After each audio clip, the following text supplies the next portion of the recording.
Hello guys, welcome my YouTube channel. हमने exercise 8.1 के 2 क्वेश्चनों को कंप्लीट कर लिया। आज की इस वीडियो में हम क्वेश्चन नंबर 3 को कवर करेंगे। तो देखो, इस क्वेश्चन में हमें डायग्राम दिया हुआ है, हमें डायग्राम खुद से नहीं बनाना। क्या बोला गया है? Diagonal AC of a parallelogram ABCD bisect angle A।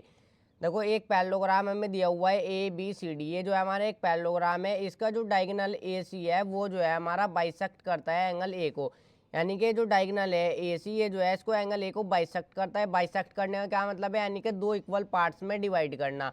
अब देखो, इसको एंगल A को जब बाइसेक्ट करता है ना, तो ये एंगल 1 और एंगल 2 जो होंगे वो इक्वल होंगे दोनों। सपोज एंगल 1 जो है हमारा 30 डिग्री का होगा, एंगल 2 भी 30 डिग्री का ही होगा। तो देखो, ये AC जब इसको बाइसेक्ट करता है, यानी कि बाइसेक्ट करने का मैंने मतलब बता दिया, दो इक्वल पार्ट्स में डिवाइड करना। अब हमें क्या शो करना है? Show that it bisect angle C also. हमें जो है यहाँ पर ये शो करना है कि ये जो है एंगल C को भी बाइसेक्ट करता है, यानी कि एंगल C को भी दो इक्वल पार्ट्स में डिवाइड करता है। तो देखो, इसकी भी मैं कुछ नेमिंग रख देता हूँ। इस वाले एंगल को जो है मैं एंगल 3 नाम रख देता हूँ, और इस वाले एंगल को जो है मैं एंगल 4 नाम रख देता हूँ। इन दोनों को भी हमें यहाँ पर जो है इक्वल शो करना है। तो सबसे पहले देखो, गिवन हमें क्या है, पहले फर्स्ट वाले पार्ट को ही करता हूँ। हमें क्या गिवन है? ABCD is a parallelogram. ABCD जो है हमारा एक पैरेललोग्राम हमें ये दिया हुआ है। अब जब ये पैरेललोग्राम है हमारी, इसकी अपोजिट साइड जो है एक दूसरे के पैरेलल होगी, यानी कि AB पैरेलल होगी CD के, AB पैरेलल होगी CD के, और AD जो होगा, AD पैरेलल होगा किसके? BC के, AD पैरेलल BC। ये चीज़ तो हमें बहुत अच्छे से पता है। और इसकी अपोजिट साइड भी इक्वल होगी जब ये पैरेललोग्राम है। तो यहाँ पर क्या लिख दोगे? AB is equal to CD। देखो, ये जो AB और CD ये जो है इक्वल होंगे जब ये पैरेललोग्राम है। ये साइड जो है इसके इक्वल होगी। ABCD अपोजिट साइड पैरेललोग्राम की इक्वल होती है, और BC साइड जो है वो AD के इक्वल होगी। यानी कि BC is equal to AD। BC और AD ये दोनों भी इक्वल होंगी। तो यहाँ तक हमें कोई भी परेशानी नहीं होनी चाहिए। सिर्फ हमें पैरेललोग्राम से रिलेटेड मैंने चीज़ें लिख ली। अब देखो, ये एंगल 1 जो है हमारा एंगल 2 के इक्वल होगा। क्यों इक्वल होगा वो मैंने बता दिया। एंगल 1 जो है इज इक्वल टू एंगल 2, क्योंकि ये जो AC डायगोनल है ये जो है इसको एंगल A को बाइसेक्ट करता है। बाइसेक्ट करने का मतलब दो इक्वल पार्ट्स में डिवाइड करना। तो एंगल 1 और एंगल 2 जो है इक्वल हमारे हो जाएंगे। रीजन में क्या आ जाएगा? AC बाइसेक्ट एंगल A, यानी कि AC जो है वो एंगल A को बाइसेक्ट करेगा। ये चीज़ हमने लिख दी। अब देखो, यहाँ पर ये जो हमारा एंगल, ये जो हमारा है ना, ये एंगल 1 ये जो है हमारा एंगल 4 के भी इक्वल होगा। क्यों इक्वल होगा? क्योंकि ये दोनों जो है पैरेलल लाइन है। AB और DC देखो पैरेलल है। AB और CD एक दूसरे के पैरेलल है। जब ये दो पैरेलल लाइन है और ये जो है इस तरीके से एक ट्रांसवर्सल लाइन है, तो ये एंगल जो है इसके इक्वल हो जाएगा। ये चीज़ भी आपको बहुत अच्छे से पता है। अल्टरनेट इंटीरियर एंगल, एंगल 1 जो है एंगल 4 के इक्वल हो जाएगा। देखो ध्यान से देखो, ये वाला angle.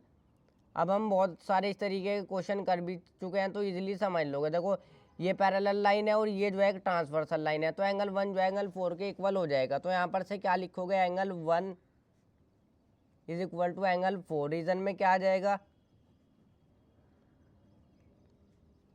Alternate interior angle.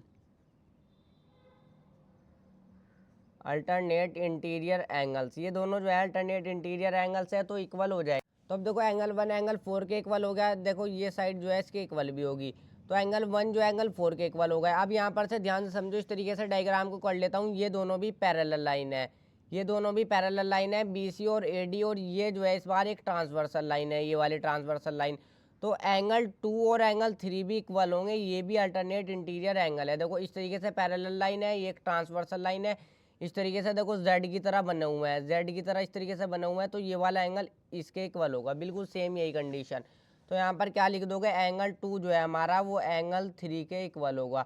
Reason same यही आ जाएगा, अल्टरनेट इंटीरियर एंगल्स। तो यहाँ पर यही सेम रीज़न दे देना। अब यहाँ पर ध्यान से समझो, एंगल 1 जो है हमारा एंगल 2 के इक्वल है। एंगल 1 जो है हमारा एंगल 2 के इक्वल है। अब देखो, एंगल 1 जो है हमारा एंगल 4 के इक्वल है। तो एंगल 1 की जगह पर मैं एंगल 4 रख सकता हूँ, इससे कोई भी फर्क नहीं पड़ेगा। एंगल 1 की जगह पर मैंने क्या रख लिया? एंगल 4 रख लिया। अब देखो, एंगल 2 जो है मेरा, एंगल 2 देखो यहाँ पर एंगल 2 लिखा हुआ है ना, यहाँ पर 2 ध्यान से लिखो। एंगल 2 जो है मेरा एंगल 3 के इक्वल है, तो मैं एंगल 2 की जगह पर एंगल 3 रख सकता हूँ, इससे कोई भी फर्क नहीं पड़ेगा। तो एंगल 4 जो है मेरा एंगल 3 के इक्वल आ गया। यही चीज़ हमें यहाँ पर शो करनी थी। देखो, एंगल 3 और एंगल 4 इक्वल आ गए। इसका मतलब ये है, ये AC जो डायगोनल है ये इसको एंगल C को भी बाइसेक्ट करेगा, यानी कि दो इक्वल पार्ट्स में डिवाइड करेगा। हमने एंगल 3 और एंगल 4 को यहाँ पर इक्वल शो कर भी दिया। तो यहाँ पर क्या लिख दोगे? यहाँ पर 3 डॉट लगा के इस तरीके से लिख दोगे। इसका मतलब ये है जब ये दोनों इक्वल आए, इसका मतलब ये है ए सी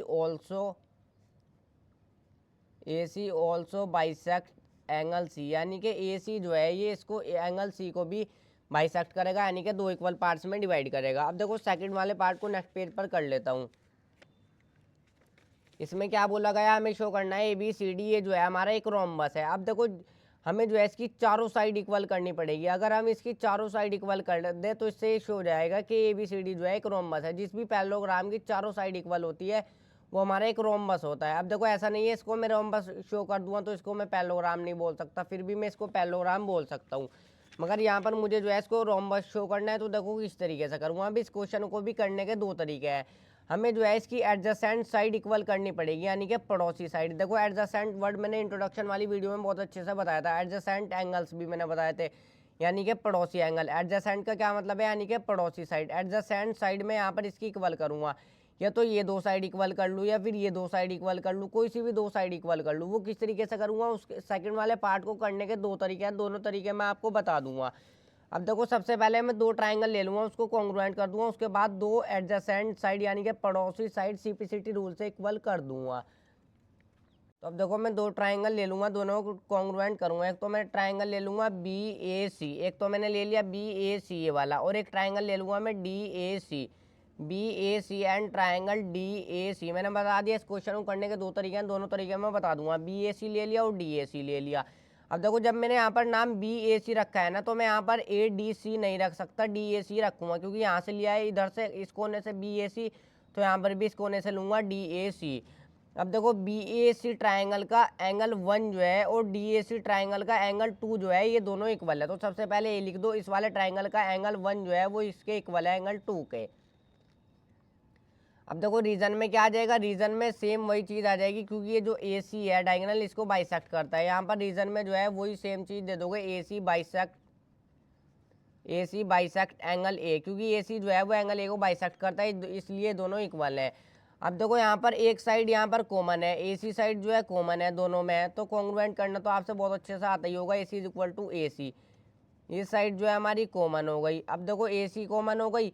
अब देखो ट्राइंगल बी ए सी का एंगल 3, ट्राइंगल बी ए सी का एंगल 3 जो है ये जो है हमारा इक्वल है ट्राइंगल ए, देखो डी ए सी का जो एंगल 4 है उसके, यानी कि एंगल 3 इस वाले ट्राइंगल का एंगल 3 इस वाले ट्राइंगल का एंगल 4 के इक्वल है।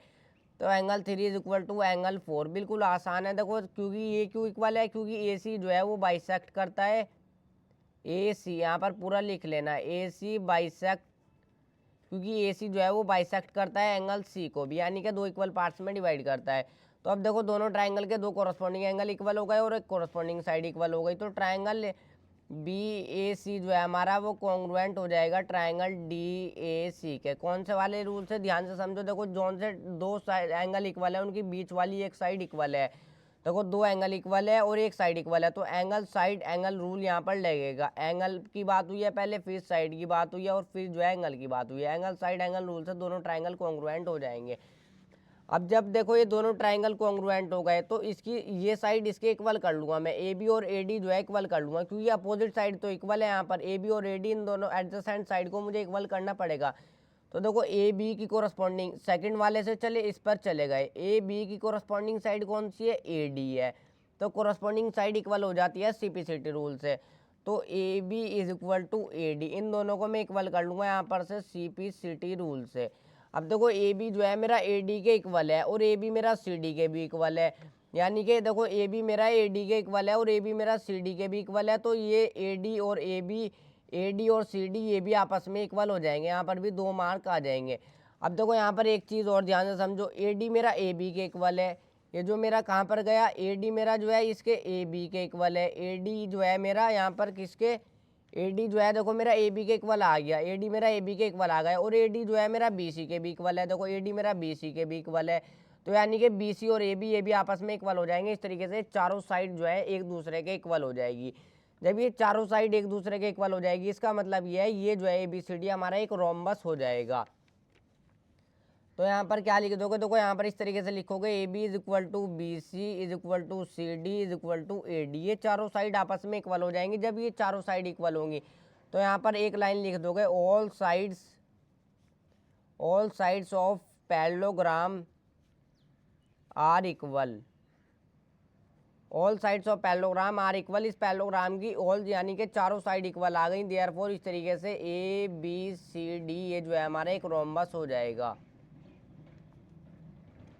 ये बी सी डी जो है हमारा एक रोम्बस हो जाएगा। जिस भी पैरेललोग्राम की चारों साइड इक्वल हो जाए तो उसको हम इजीली रोम्बस बोल सकते हैं। रोम्बस की प्रॉपर्टीज भी मैंने इंट्रोडक्शन वाली वीडियो में बहुत अच्छे से बताया था।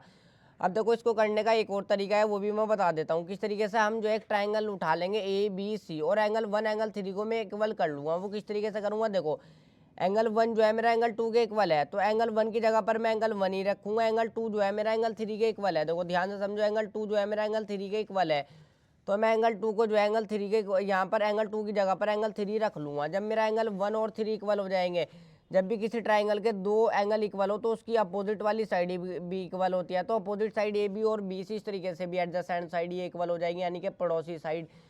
तो जब ये इक्वल हो जाएगी बी सी और ए बी, ये एक आइसोसेलेस ट्राइंगल होगा, यानी कि अपोजिट साइड इसकी इक्वल हो जाएगी। तो रीजन में क्या आ जाएगा, sides opposite to equal angles are equal. जब भी दो एंगल इक्वल हो तो उसकी अपोजिट वाली साइड भी इक्वल होती है।